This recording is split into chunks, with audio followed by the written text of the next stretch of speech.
This is Jonathan Ferguson, the Keeper of Firearms and Artillery at the Royal Armouries Museum in the UK, which houses a collection of thousands of iconic weapons from throughout history. And on this episode, Jonathan's back with the classic Modern Warfare franchise, this time taking a look at the weapons from Modern Warfare 3. Picatinny rails, these dimensions are all fixed so that manufacturers can design accessories that will always fit them. You'll see the gap between these ribs here, these stop bridges, is quite narrow. The model in the game looks like the battlements of a castle. They're huge and they're really widely spaced. If you want to see more of Jonathan's take on Call of Duty, make sure to check out our back catalogue with them all in.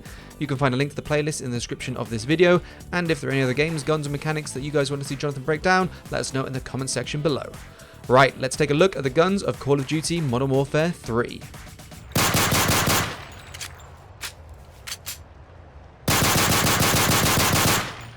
So, FN57, I've shamelessly grabbed two, because of course, dual wielding is a thing in Call of Duty games. But this is a pretty good copy of the 5.7, specifically the second generation FN57. Now that is largely, or the biggest giveaway there. First generation has a sort of bowed out trigger guard, we don't have that. Second, which is what's in MW3, has this almost SIG-like trigger guard. And then there is now a third generation 5.7, just to confuse the hell out of all of us, where they've completely remodeled the gun, a bit like cars get remodeled every sort of 7 to 10 years. They get either a facelift or a complete redesign. And guns are now following suit. I think it handles in-game, it's hard to say realistic with a game like this, but it handles relatively as it ought to. So flat shooting, as they say, very little visible felt recoil. Relatively accurate, but pistols are much of a muchness when it comes to accuracy at their effective range. Something I did notice that I don't remember and I'm a bit surprised by is that the player character is using this one-handed the whole time, other than for the sort of palm style reload. We've got quite a bit of sort of tactical movement in terms of handling with this sort of over the hand slide operation, but we haven't yet gone for, I don't think at this era, motion capturing an actual trained person to get all their motions.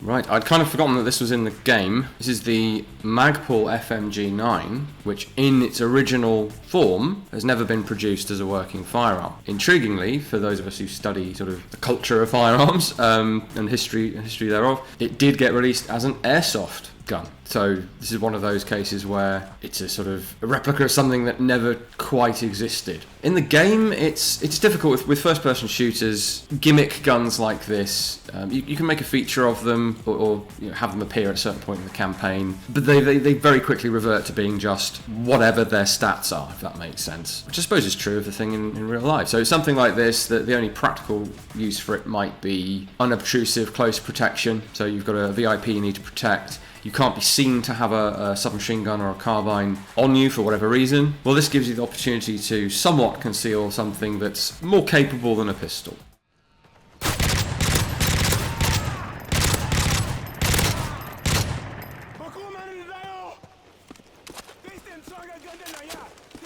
Now, I'm all for including unusual guns. So this very rare Peruvian-only assault rifle turning up in Africa is, while not impossible, pretty surprising. So in case anyone's wondering, and when I first looked this up, I don't think I could find out what FAD stood for. It is in fact Fusil Automático Doble, and it is from Peru. Peru is not a country known for its firearms designs. Yeah, it's an unusual thing. Developers must have come across it online before anyone else. It's not one where I can pinpoint its emergence, if that makes sense. But I can't get over those sights, the coat hanger bit of wire rear sight. I mean, I gather from the way they're designed that they must be backup sights and some sort of optic is intended, but it's not actually clear how that would fit. I hate to disparage the designers of this thing, but it's like a cursed gun without being modified in any way.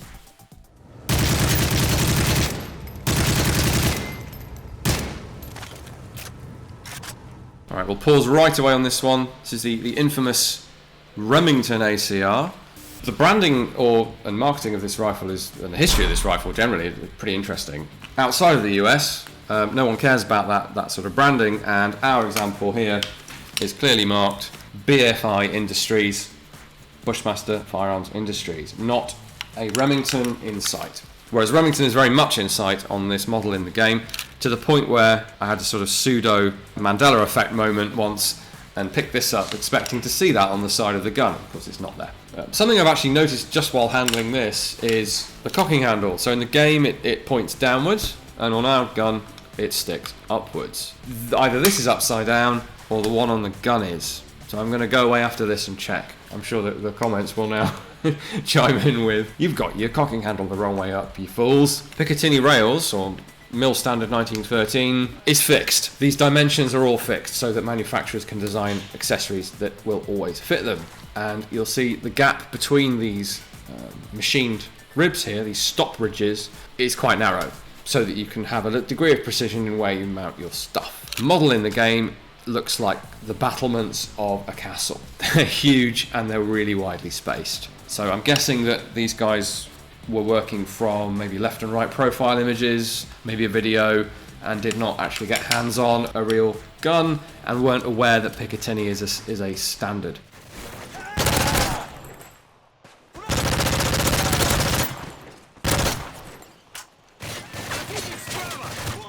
Alright, so PP90 M1. This is a very confusing designation. There are other guns called PP90. This is nothing to do with them.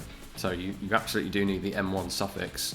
Does have a similar concept for the magazine, clearly, to the PP19 Bison. Hooking in at the front, latching at the back, helical feed, giving you high capacity. With the Bison, they went away, redesigned, and came up with the Vichaz, with the conventional magazine. I'm not sure that would be an option for this even more exotic gun, but clearly helical magazines are a problem. We haven't really seen them catch on, and this gun seems to be kind of designed around the mag. Just a bizarre looking gun, which I'm sure is why it was included. Perhaps the most obvious weirdness is the cocking handle, which protrudes out of the front of the gun, and you have to put your finger right next to the muzzle and sort of pull back on the stub of this rod that runs back into the gun to actually cock the thing. Not ideal, I think, by anyone's standards.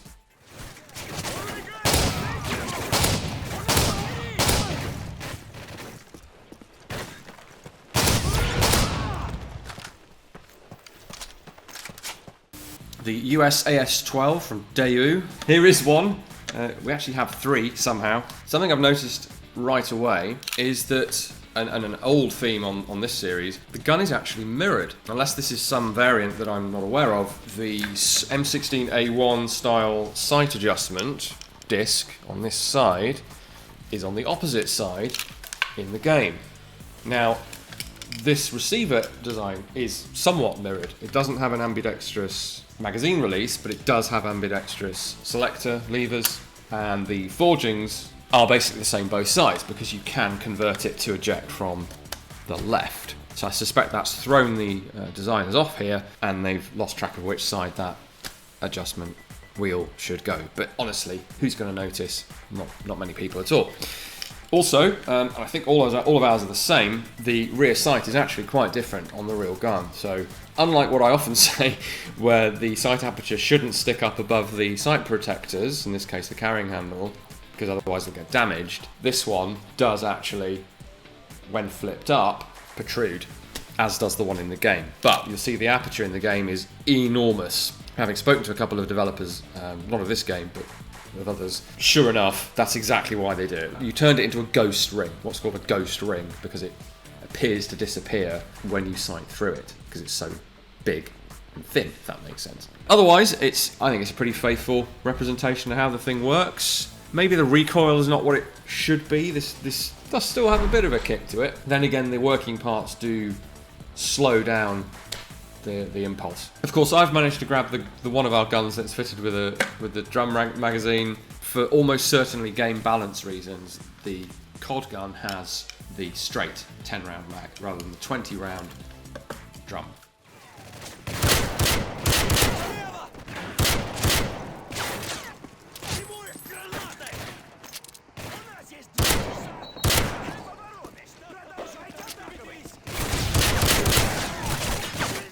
The Rex revolver, not named after a pet dog or a dinosaur as far as I know. It's a rarity, to say the least. As a modern day, firstly revolver, and secondly break action revolver, it's pretty much out there on it, almost on its own. It's cool in that respect. You know, it's a survival of one of the earliest ways of reloading a cartridge revolver, going back to the Smith & Wesson #1 in the 1860s. So it's kind of cool to see it. I can't speak too much to how faithful it is, therefore, except to say that I'm as sure as I can be it has a conventional extractor star-shaped thing. I can see it in the cylinder there. But the reload involves just kind of limply tipping out the empties. Except the empties aren't empties, they still have bullets on them. And this is that nerdy detail we've commented on before. The primers are fired primers right from the start. So the ammunition doesn't remove the bullets to show that they're fired, and doesn't alter the primers to show whether they're fired or not. They're always fired.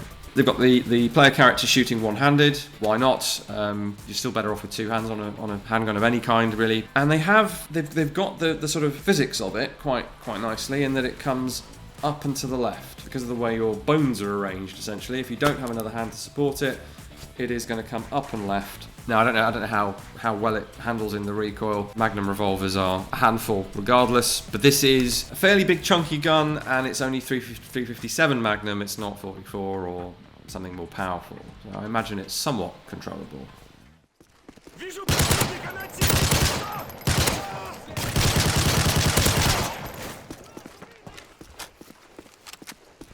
CM901 Colt modular rifle. So it has a very unusually shaped magazine well, and the idea is to be able to reconfigure the rifle for different cartridge types. Now, in a relatively simplistic first-person shooter, you don't get to do that. You get the caliber cartridge type that you are assigned, effectively. So at the end of the day, it becomes a sort of Gucci skin for an M4.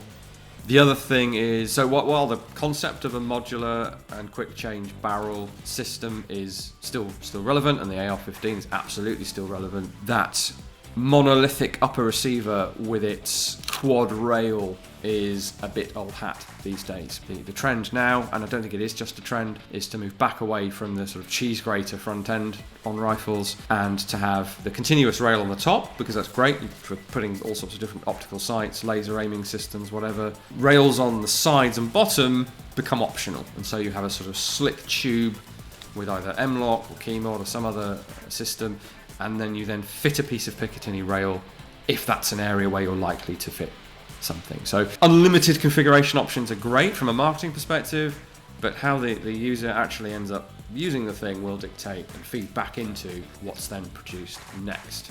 Meaning that, I haven't checked, but Colt would need to update this design to keep it marketable.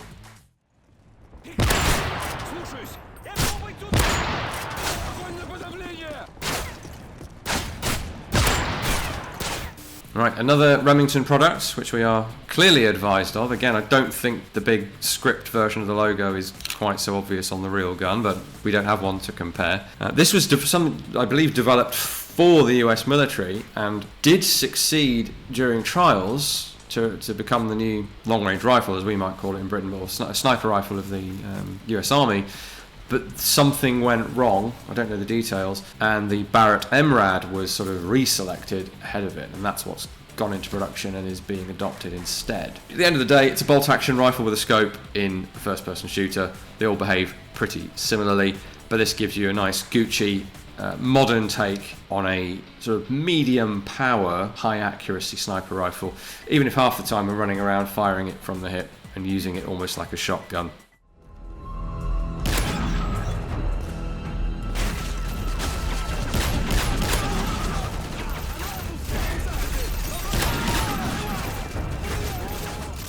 Now, the Accuracy International AS50 is a rarity, both in real life and in gaming reality, as it were. I'd kind of forgotten that this was in Modern Warfare 3. It's cool that it is, being a British company and all that. And we do have an AS50 in the collection, but the sharp-eyed amongst you will quickly spot that it is quite different. Now, if you look on Wikipedia, you won't find very much. In fact, there's not a huge amount on this rifle on the whole internet, to be fair. So if you have a look on Wikipedia, you'll see under operating system, direct gas impingement, brackets, citation needed. Well, here's your citation right here. That is the back end of an enormous gas tube. Runs under the handguard from that gas block all the way back to here, where it has an extension that is quite large in diameter and actually has a couple of piston rings machined into the end of it where my finger is there. And that whole tube protrudes into the bolt carrier and directly impinges upon the bolt carrier. So I think I'm safe in saying that despite the ongoing arguments about whether the AR-15 is direct gas impingement, I tend to fall into the camp that it's not. This one actually is, which is unusual to say the least for any firearm actually, not a common system. So technically very interesting, semi-automatic, 50 cals. Well, the Barrett of course rules the roost in most people's minds. This is a very interesting British take.